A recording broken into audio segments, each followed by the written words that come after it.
A to Z बता दिए थे, आप वीडियो के प्लेलिस्ट में जाके देख सकते हैं रेल इंजन। आप एक चीज देखे होंगे, रेल इंजन के आगे यहाँ कुछ लिखा रहता है शहर का नाम, जैसे हावड़ा, झांसी, गाजियाबाद, कटनी, रांची, इस टाइप का कुछ कुछ लिखा रहता है। ये इसके डिपो और शेड को बताता है कि ये किस शेड का लोकोमोटिव इंजन है, यानी ये बिगड़ेगा तो कहाँ जाके बनेगा। और यही इसी का डिपो जो है ये इस बात की जिम्मेदारी रखता है कि ये लोको अभी किस ट्रेन में है और कहाँ पहुंचती है, और एक लेट से है और एक टाइमली चल रही है, तो स्टेशन मास्टर पहले किस ट्रेन को छोड़ेगा। और साथ ही आप देखे होंगे कि जब ट्रेन क्रॉस करती है तो एक बाएं हाथ में हरा झंडा लेकर क्यों दिखाया जाता है। देखिए, रेलवे ट्रैक को बिछाने का 1 किलोमीटर बिछाने का खर्चा 20 करोड़ आता है, लेकिन ये डिपेंड करता है कि रास्ते में अगर पहाड़ है या ब्रिज है तो ये खर्च बढ़ सकते हैं। इस ट्रैक को बनाने के बाद अगर आप चाहते हैं कि इसको इलेक्ट्रिक से चलाएं तो एक्स्ट्रा इलेक्ट्रिफिकेशन का खर्चा 1 करोड़ रुपए प्रति किलोमीटर आता है। देखिए, जो लोहे की पटरी गई है ना, उसको हम लोग कहते हैं रेल, और इस रेल पे चलने वाली गाड़ी को कहते हैं रेलगाड़ी। अब ये रेल को ऐसे ही बिछा देंगे तो धंस जाएगा, तो इसको आप पढ़े होंगे कि एरिया बढ़ा दीजिएगा तो प्रेशर कम लगता है, तो एरिया बढ़ाने के लिए इसके नीचे स्लीपर बिछाते हैं। पहले ये स्लीपर लकड़ी के हुआ करते थे, लेकिन बरसात में वो सड़ जाते थे, तो बाद में सीमेंट के स्लीपर को लाया गया। तो ये बीच में जो बिछाए गए स्लीपर है, एक रेलवे में जो ट्रेन में स्लीपर होता है सोने वाला वो अलग है, ये लोहे का हो गया रेल, ये स्लीपर। रेल और स्लीपर को आपस में जोड़े रखने के लिए हम यहाँ पर एक क्लिप का प्रयोग करते हैं जो इस तरह से राउंड शेप में घुसा हुआ है, और क्लिप को फास्टनिंग द्वारा कस दिया जाता है। तो ये फास्टनिंग डिवाइस हो गया। रेल ट्रैक के किनारे बड़े बड़े पत्थर बिछा दिया जाता है, इन पत्थरों को हम बैलेस्ट कहते हैं। ये पत्थर कई रीजन से बिछाए जाते हैं, क्योंकि आप ट्रैक को तो ऐसे बिछा दिए हैं, लेकिन उसमें मजबूती कहाँ है, कहीं से बांधे हैं उसको, कहीं से सीमेंट से ढलैया किए हैं, नहीं, तो वो इधर उधर पूरा ट्रैक इधर से उधर हो जाएगा ट्रेन के लोड से, इसलिए वो इधर उधर ना घस के हम लोग क्या करते हैं, ट्रैक पर पत्थर बिछा देते हैं ताकि उसको एक जगह शेप मिल सके। साथ ही पत्थर बिछा देने से ट्रैक के नीचे की मिट्टी बरसात में खिसक के नहीं निकलती है, वरना दुर्घटना हो जाएगा। बैलेस्ट बिछा देने से इस ट्रैक पर जंगल, झाड़, घास वगैरह भी नहीं निकलते हैं। लेकिन यह बैलेस्ट जो होता है ट्रेन की दबाव से नीचे से फूटने लगता है, जिसे बार बार मेंटेनेंस की जरूरत होती है। बैलेस्ट पर आप 200 किलोमीटर प्रति घंटा की रफ्तार से ज्यादा ट्रेन को नहीं ले जा सकते हैं, वरना बैलेस्ट कंपन करके हट जाएगा, ट्रैक से दुर्घटनाग्रस्त हो जाएगा। इसलिए इस बैलेस्ट की जगह पर हम कंक्रीट बैलेस्ट का प्रयोग करते हैं, पूरे सीमेंट की ढलैया कर देते हैं और उसी में ट्रेन को क्लिप फास्टनर से रेल को कस देते हैं। बुलेट ट्रेन चलाने के लिए आपको इसी कंक्रीट बैलेस्ट की जरूरत पड़ेगी। इस ट्रैक पर बुलेट ट्रेन ले ही नहीं जा सकते हैं। इस इमेज में देखेंगे तो बुलेट ट्रेन के आगे तो जो ट्रैक है उस पर तो बैलेस्ट पत्थर फेंका हुआ है। आप कहेंगे कि हम झूठ बोल रहे थे। देखिए, जब बुलेट ट्रेन स्टेशन पर खड़ी रहती है तो वहां पर बैलेस्ट बिछा सकते हैं, क्योंकि स्टेशन के पास स्पीड ज्यादा नहीं होती है या डिपो में स्पीड ज्यादा नहीं होती है, लेकिन आगे के लिए आपको इसे कंक्रीट देना ही पड़ेगा। दिल्ली मेट्रो देखेंगे तो दिल्ली मेट्रो का स्पीड ज्यादा नहीं है, फिर भी उसे कंक्रीट बैलेस्ट पे ही ले जाया जाता है, जिसका रीजन ये है कि दिल्ली मेट्रो ब्रिज से ज्यादातर गुजरी है, और अगर इस पे पत्थर रखेंगे तो वो पत्थर नीचे गिरेगा तो किसी का सर फोड़ सकता है, वाइब्रेशन के कारण वो गिर सकता है। लेकिन वही दिल्ली मेट्रो जब जमीन पर चलती है, कहीं कहीं वो जमीन पे है, कहीं सुरंग में है, कहीं ऊपर है, तो जब जमीन पे चलती है, डिपो में चलती है, तो देखिए वहां पर भी आपको बैलेस्ट ही मिलेगा, पत्थर ही मिलेंगे। रेलवे ट्रैक के किनारे आप देखे होंगे जो बैलेस्ट जमा किए जाते हैं वो ट्रेपेजियम के शेप में जमा किए जाते हैं, जिससे कि रेलवे को अपने बैलेस्ट चोरी होने से पता चल सके। उस ट्रेपेजियम के साइड साइड में व्हाइट कलर के चूना से पेंट कर दिया जाता है, और साथ ही ट्रेपेजियम का एरिया निकाल के हम बैलेस्ट के भी पता कर सकते हैं कि कितना मात्रा है बैलेस्ट का। रेलवे स्टेशन पर आप मेन लाइन के किनारे इस तरह से लोहे की पटरी को देखे होंगे कि कुछ मात्रा में फंसा दिया जाता है और 1-2 फीट बाहर निकाल दिया जाता है। ये इसलिए किया जाता है ताकि अगर हाई स्पीड से कोई ट्रेन जा रही है और बाई दी वो एक्सीडेंट करके गिर गई तो रगड़ाते हुए आगे ना बढ़े, बल्कि इसी में फंस के यहीं रुक जाए और दुर्घटना को कम किया जा सके। लोहे के जो रेल होते हैं वो कारखाने में बनते हैं तो 10-20 किलोमीटर लंबे नहीं बनते, वो सेक्शन टुकड़े में बनते हैं। उन्हें हम वेल्डिंग करके जोड़ देते हैं। पहले थर्मल वेल्डिंग से इसे जोड़ा जाता था। फिजिक्स के चैप्टर वेल्डिंग में हम आपको पढ़ा देंगे कि कितने तरह की वेल्डिंग होती है। इस वेल्डिंग के द्वारा इसमें काफी ज्यादा स्मूथनेस आ जाती है, बहुत ही स्मूथ हो जाता है। लेकिन रेल ट्रैक को पूरे यहाँ रास्ते भर में एक ही नहीं जोड़ा जाता है, क्योंकि गर्मी के दिन में लोहा फैलता है। फैलने की वजह से अगर एक ही रेल रहेगा तो मुड़ जाएगा और ट्रेन दुर्घटनाग्रस्त हो जाएगी। इसलिए कुछ जगह पे उसे काट कर हल्का सा गैप छोड़ देते हैं। अब इस हल्का सा गैप से अगर ट्रेन जाएगी तो ये इधर उधर भाग जाएगा, तो इसके साइड में एक फिश प्लेट जोड़ दिया जाता है। तो ये साइड में जो जोड़ा गया है ये फिश प्लेट है, और ये फिश प्लेट को एकदम चिपका के इसमें नहीं, इसमें खाली जगह छोड़ना चाहिए ताकि गर्मी के दिन में फैलने का जगह मिले। देखिए ठंडी के दिन में सिकुड़ गया है, गर्मी के दिन में देखिए एकदम चिपक गया है। यहाँ भी ये साइड में फिश प्लेट लगा हुआ है, तो जो 1-1.5 फीट का लगा है ये क्या है, फिश प्लेट है। इसमें खाली जगह दिया जाता है। आप फिजिक्स में पढ़े होंगे थर्मल एक्सपेंशन, और थर्मल एक्सपेंशन में जो सीधे बढ़ता है उसे लीनियर एक्सपेंशन या रेखीय प्रसार कहते हैं। आप रेलवे ट्रैक पर इस तरह जालीनुमा आकृति देखे होंगे, इसे हम लोग रेल प्रोटेक्शन वार्निंग सिस्टम यानी TPWS कहते हैं। ये क्या करता है, ये सिग्नल से पहले लगाया गया रहता है ताकि ये ट्रेन के स्पीड को रोक सके। जैसे मान लीजिए आगे सिग्नल येलो है, येलो में आपको 30 के स्पीड में जाना है और आपकी स्पीड 70 का है, तो तुरंत ये क्या करेगा, सेंसर लोकोमोटिव इंजन में मैसेज कर देगा, वो ब्रेक अप्लाई करके स्पीड को धीमा कर देगा। या मान लीजिए आगे का सिग्नल रेड है और इधर कोई 90 की स्पीड में ट्रेन लेके गया, तो ये समझ जाएगा सोच रहा है इतना तेज लेके जा रहा है, ठोक देगा आगे जाके, रोक दो इसको, तुरंत मैसेज कर देगा कि आगे सिग्नल रेड है, तो ब्रेक अप्लाई करके ट्रेन को रोके देगा। वहां पर रेल ट्रैक के किनारे आप इस तरह से सफेद पत्थर देखेंगे, इस पे कुछ अंक लिखा रहता है। जैसे मान लीजिए यहाँ लिख दिए 781/7। ये क्यों लिखा रहता है, ये ड्राइवर के लिए लिखा रहता है कि अगर ड्राइवर ट्रेन को लेके जा रहा है और उसे ट्रैक में कोई गड़बड़ी दिखाई देती है, तो उसे गांव शहर का पता नहीं रहता है कि कहां से गुजर रहे हैं, तो वो तुरंत इसी नंबर को देख के इन्फॉर्म करता है कि 781/7 के पास हमने एक गड़बड़ी देखा था, आप उसको तुरंत ठीक कीजिए। वरना ड्राइवर को क्या पता कि किस गांव से निकला है वो। साथ ही इस पत्थर को थोड़ी दूरी पर लगाया जाता है ट्रैक के, ताकि इससे भी ये भी पता चल जाए कि कहां तक रेलवे की जमीन है। इस पत्थर के अंदर का जमीन रेलवे का, बाहर की जमीन गांव की जिसकी जमीन है उसकी हो जाती है। देखिए रेलवे में जो हम एक शहर से दूसरे शहर जाते हैं वो मेन लाइन के थ्रू जाते हैं। ये मेन लाइन सीधे गई रहती है, लेकिन जब स्टेशन पे ट्रेन आती है तो ये कई सारे लूप लाइन के थ्रू आती है। इस लूप लाइन पे हम आराम से चढ़ सकें इसलिए इसके किनारे प्लेटफॉर्म बना दिए जाते हैं। तो मेन लाइन से जहां लूप लाइन चालू होता है उसे हम कहते हैं स्टेशन सेक्शन। यहां की जिम्मेदारी स्टेशन मास्टर की होती है।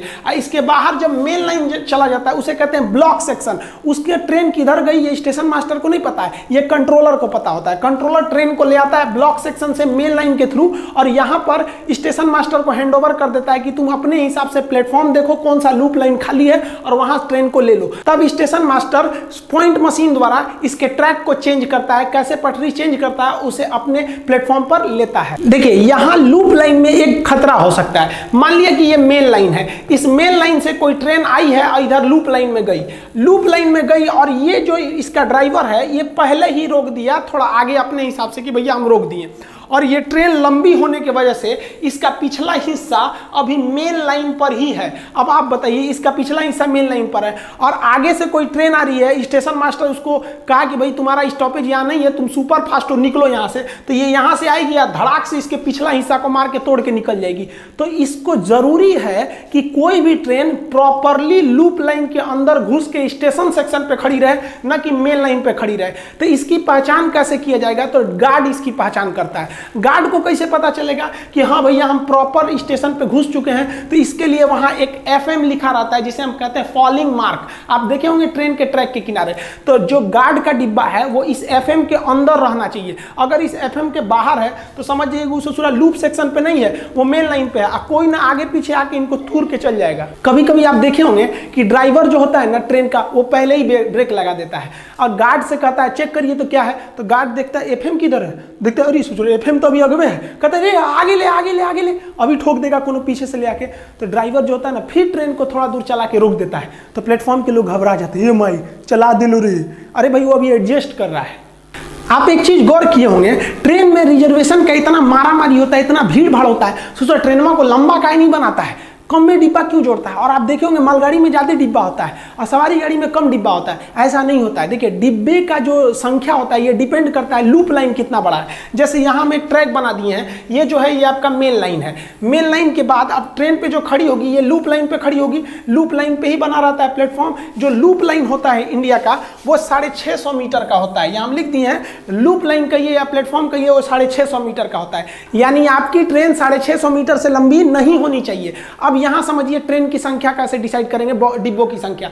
जो लाल वाली LHB कोच होती है वो 24 मीटर की होती है, हालांकि इसमें दशमलव में वैल्यू होता है, हम दशमलव पे नहीं जा रहे हैं, 24 मीटर की होती है। अब बताइए 24 से भाग दीजिए 650 में, और उसके बाद भी उसमें एक इंजन जोड़ना रहता है, उसकी भी संख्या को भी आपको मायने रखना है। तो LHB कितना जोड़ते हैं, 23 ठो। और अगर आप नीले वाले ICF की तुलना करेंगे तो ICF की जो लंबाई होती है वो 22 समथिंग मीटर होती है, हम 22 मीटर लिखते हैं। अब इस 22 मीटर से आप भाग देंगे 650 में और फिर उसमें एक एक्स्ट्रा 20 मीटर जगह छोड़िएगा इंजन के लिए, तो वो 24 से 25 बॉगी के लिए फिट होता है इस लूप लाइन पे। इससे ज्यादा बढ़ाएंगे ना तो सोच रहा है लूप लाइन के बाहर चल जाएगा, फॉलिंग मार्क के पीछे गार्ड का डिब्बा रहेगा, मारेगा कोनो पीछे से धो के चल जाएगा। तो सोच रहा मलगड़िया का इसे लंबा जोड़ लेती है। तो देखिए मालगाड़ी में दो तरह के ज्यादा डिब्बों का प्रयोग होता है, इस पर हम एक अलग वीडियो बना चुके हैं, आप देख सकते हैं उसको। जो खुले डिब्बे वाले होते हैं उसे कहते हैं बॉक्सेन। तो बॉक्सेन जो होते हैं सब, उसकी जो लंबाई होती है वो 10 मीटर होती है। अब 10 मीटर लंबाई होने की वजह से आप 650 में भाग दीजिएगा, थोड़ा सा जगह छोड़ दीजिएगा इंजन के लिए, तो ये 60 से 64 यानी लगभग 62 डिब्बा को जोड़ सकता है। इसलिए लगता है बाप रे बहुत लंबा है। लंबाई सेम है, बस डिब्बा ज्यादा है क्योंकि डिब्बा छोटा है।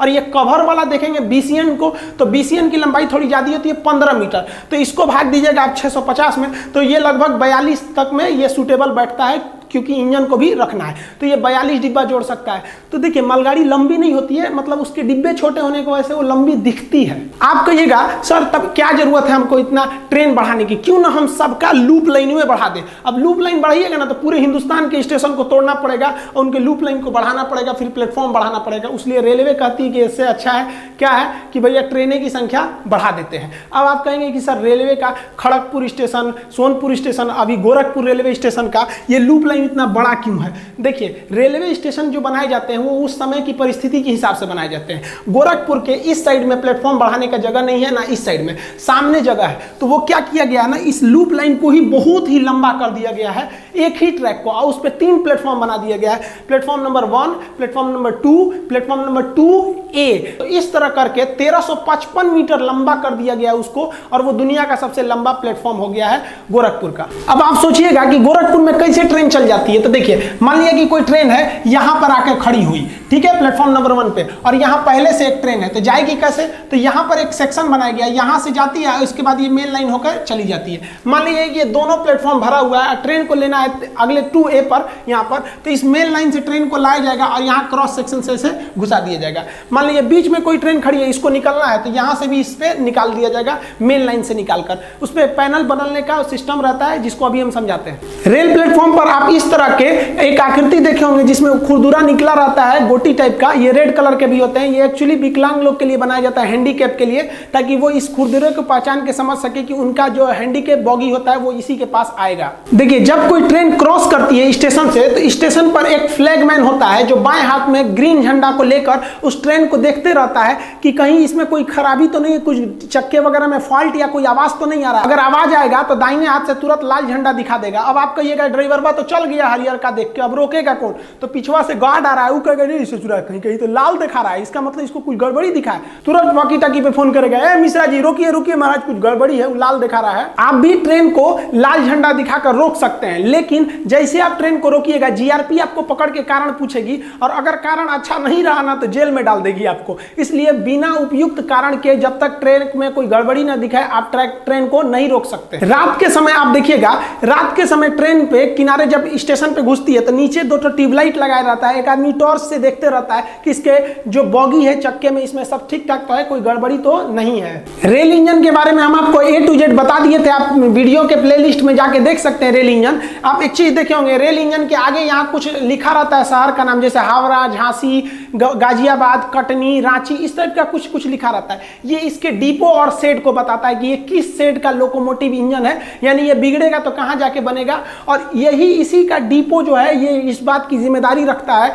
कि ये लोको अभी किस ट्रेन में है और कहां पर है, इसका रिकॉर्ड वही रखता है। जैसे ये हावड़ा है तो हावड़ा डिपो ही को पता होगा कि ये उसका इंजन जो है ये 3032 नाम का नंबर का ये इंजन कहां पर है, किस ट्रेन को अभी ये पुल कर रहा है। तो ये सारा रिकॉर्ड स्टेशन मास्टर की जिम्मेदारी नहीं रहती है, ये उस शेड और उस डिपो की जिम्मेदारी रहती है। और अगर इसमें कोई गड़बड़ी रहता है तो दूसरे लोकोमोटिव से खींचकर इसको इसकी शेड में भेज दिया जाता है कि देखो भैया ये तुम्हारा शेड है, इसमें क्या गड़बड़ी आया है। ट्रेन से ज्यादा सिक्योरिटी तो हमको रेल की रखनी पड़ती है कि सोचो रेल ट्रैक हुआ ठीक है कि नहीं, तो सबको उलाट देगा। तो रेल ट्रैक के अंदर आई कुछ भी गड़बड़ी या क्रैक का पता लगाने के लिए हम अल्ट्रासाउंड डिटेक्टर नामक मशीन का प्रयोग करते हैं। ये इस ट्रैक में अल्ट्रासाउंड मशीनों को, तरंगों को भेजती है, और अगर उस तरंग 100% वापस नहीं आते हैं, किसी क्रैक से निकल जाते हैं, तो समझ जाता है कि भैया यहाँ ट्रैक में गड़बड़ी है, उसको चेंज करके निकाल दिया जाता है। आप इस तरह से देखे होंगे ट्रैक पर घुमाते हुए ऐसे छोटी मशीनों को। देखिए हम लोग के यहाँ डबल रेल ही चलती है, 2 ठो ट्रैक होती है। लेकिन यूरोप वगैरह में, अन्य देशों में थर्ड रेल भी होती है। थर्ड रेल क्या होता है,